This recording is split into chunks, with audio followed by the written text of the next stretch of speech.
నమస్తే, ఇది కథ కాదు జీవితం కార్యక్రమానికి స్వాగతం.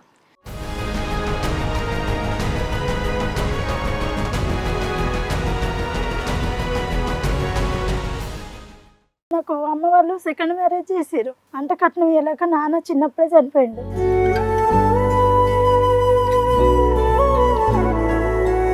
ఫస్ట్ ఆయనకి హెల్త్ బాగాలేదు. అది తెలియక మా అమ్మ నన్ను ఇచ్చింది. ఆ భార్య కూడా హెల్త్ బాగాలేకనే చచ్చిపోయిందంట. ఆ విషయం మాకు ఎవరు చెప్పలే. ఎదిగిన పిల్ల ఇంట్లో ఉంటే ఎట్లా అని ఇచ్చి చేసేసారు. ఇది 14 ఏళ్ళకే ఎదిగిన పిల్ల అని అనుకున్నారా?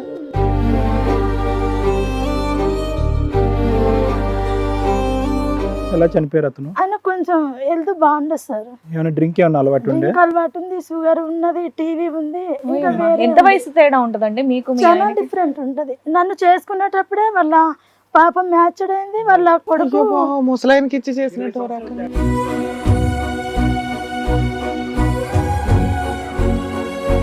నీకు పెళ్లి అయ్యే టైంకి నీ వయసు ఎంతమ్మా? నాది 14 సంవత్సరాలే సార్. అతనికి 34 ఉంటాయి. అంటే వాళ్ళ బాబు కూడా అప్పుడు సెకండ్ ఇయర్ చదువుతుండే, పెద్ద బాబు. అయినా కానీ 38 చనిపోవటం అంటే చిన్న వయసే అతనికి.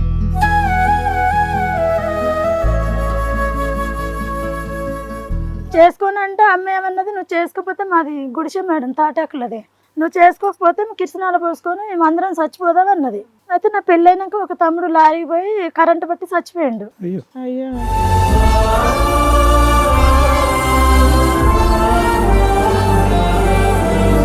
చిన్న బాబు 5వ నెల ప్రెగ్నెన్సీతో ఉన్నా. సంవత్సరానికి ఒకళ్ళు కనేసావా? అంటే 2 పిల్లలు 5వ నెల ప్రెగ్నెన్సీ. నీకు 3 పిల్లలు పుట్టేసరికి నువ్వు మైనర్వి. తెలుసా నీకు సంగతి? 19 ఏళ్ళు 18 ఏళ్ళు ఉంటాయి నీకు అప్పటికి.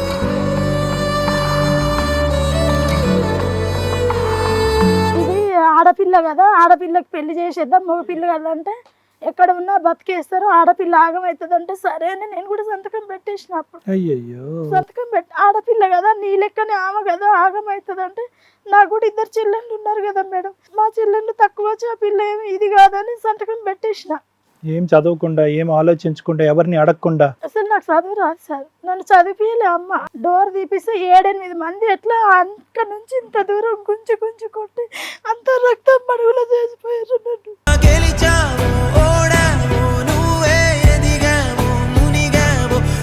ఆయన చుట్టాల అబ్బాయి, వరుస కల్లుడు అవుతాడు, నాకంటే చిన్న ఆయనలే. ఇతను చనిపోయిన తర్వాత? చనిపోయిన తర్వాత సార్, సంవత్సరంన్నర తర్వాత. అప్పటికే పరిచయం అయిందమ్మా? 2010లో ఈయన చచ్చిపోయిండు, 2012లో ఆయన పరిచయం అయ్యిండు. ఉన్నాం మేడం, 2021 దాకా కలిసే ఉన్నాం. అప్పటి నుంచి కలిసే ఉన్నాం. ఇంకా తర్వాత ఆయన వేరే వాళ్ళ ఇంటికి వెళ్తూ వస్తూ సూర్యాపేట వేరే ఒక ఆమెతోనే ఎఫ్ఐఆర్ పెట్టుకున్నాడు.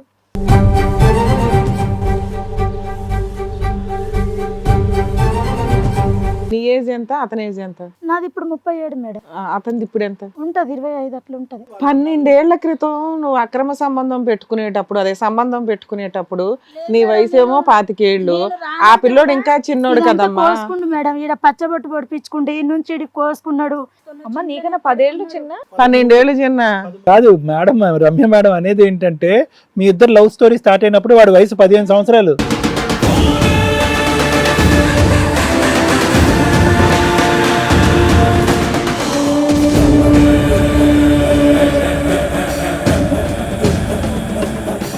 ఇది కథ కాదు జీవితం ప్రోగ్రామ్ అందరికంటే ఒక రోజు ముందుగా మీరు చూడాలి అనుకుంటే వెంటనే డౌన్లోడ్ చేయండి హిట్ టీవీ యాప్. ఇందులో మీరు నచ్చే మెచ్చే కంటెంట్ సిద్ధంగా ఉంది. మరి ఇంకెందుకు ఆలస్యం, వెంటనే డౌన్లోడ్ చేసుకోండి హిట్ టీవీ యాప్.